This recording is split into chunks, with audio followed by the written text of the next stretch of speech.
Hello, my fellow Americans, and whatever that guy that washes my car is. Tonight's top story is North Korean nullification of the armistice that ended the Korean War 60 years ago, and the statement by North Korea that it is in a state of war with South Korea. And you know what's funny about that? Not a thing. Anyway, our story begins in 1945, right after World War II.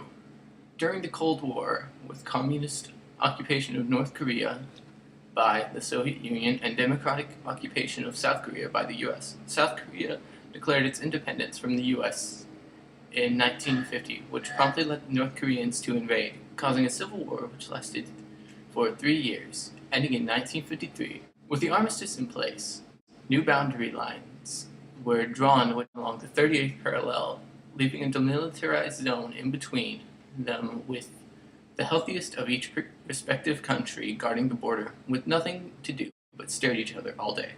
I guess those big, beefy men have really beautiful eyes. In 2000, relations between the two Koreas seemed to be greatly improved, with a peaceful meeting between the two leaders and an opening of the DMZ. In a sense, they are becoming like Tyler Perry in the movie where he learns to love. Oh, I'm sorry.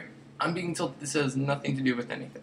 So, for now, with the up-to-minute coverage of this North Korea state of war, let's take it to our field correspondent, Darrel. Darrel, how's it going out there? Well, I'm stuck in a foreign country surrounded by government spies. I make half your annual salary. I'm stuck at a dead-end job under your looming shadow. My girlfriend's cheating on me. I arrived here in a plane driven by a 9-year-old boy. My mom died 2 days ago, and I still came to work, and my shoes don't fit. But other than that, not bad. We're here because recently North Korea declared a state of war against South Korea, and it has caused great concern in the international community. I realize that you can't imagine Kim Jong-un as threatening in any way, shape, or form, but you will have to trust me that in fact he is. I have a microphone. Ever since taking office from his late father, Kim Jong-il, Kim Jong-un has already made repeated attempts at great nuclear and missile capabilities against repeated protests and crippling sanctions by the world community, namely the U.S. Of course, with this state of war declared, any hope of reunification between the two Koreas has been delayed for the foreseeable future. The two Koreas have technically been at war for about 60 years because their war ended with an armistice, not a truce, which North Korean leadership states they will no longer be bound by. Many countries, the United States included, have dismissed the action as familiar behavior, simply creating trouble of some kind, then using it as leverage to negotiate foreign aid for their country, which has been terribly impoverished by poor policy and neglect. Kind of like how it's the male seahorse who gives birth, but nothing like that. But as of now, no major actions have been taking place to put anybody in immediate danger, which really excites me, as you can see by my vocal pitch and tempo. Most observers note that North Korean offensive will mainly be verbal, but they are nonetheless reluctant to dismiss it as anything less than extremely volatile.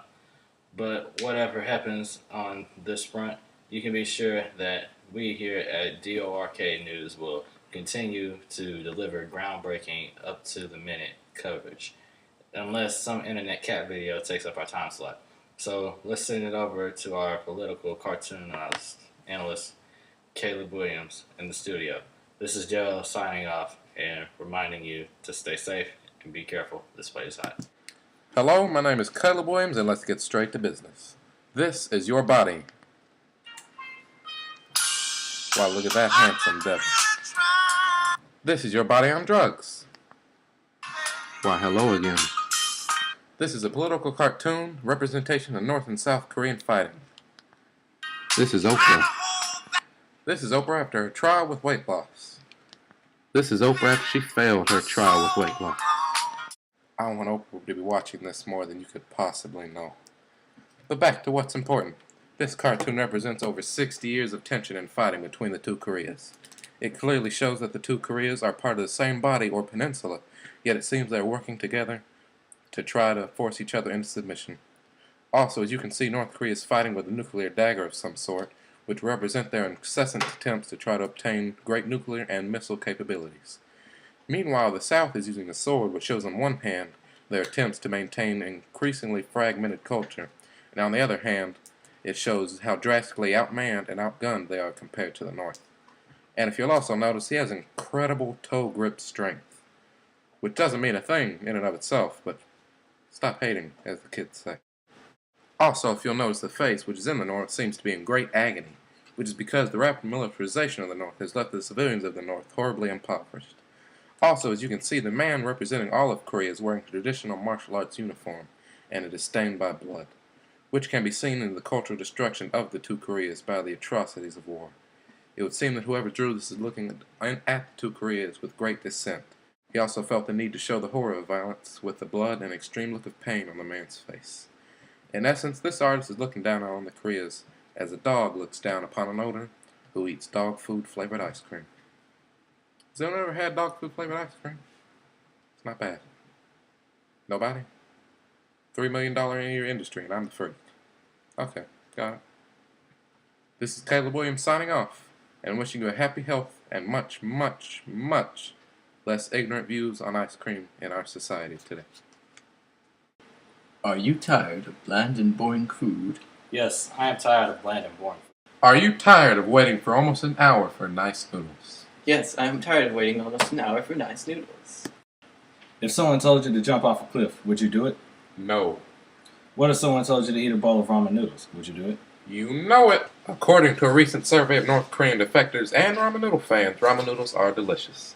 So if for some reason the government hasn't censored this commercial, go out and pick yourself up some noodles today. Go ahead. Go. Yummy!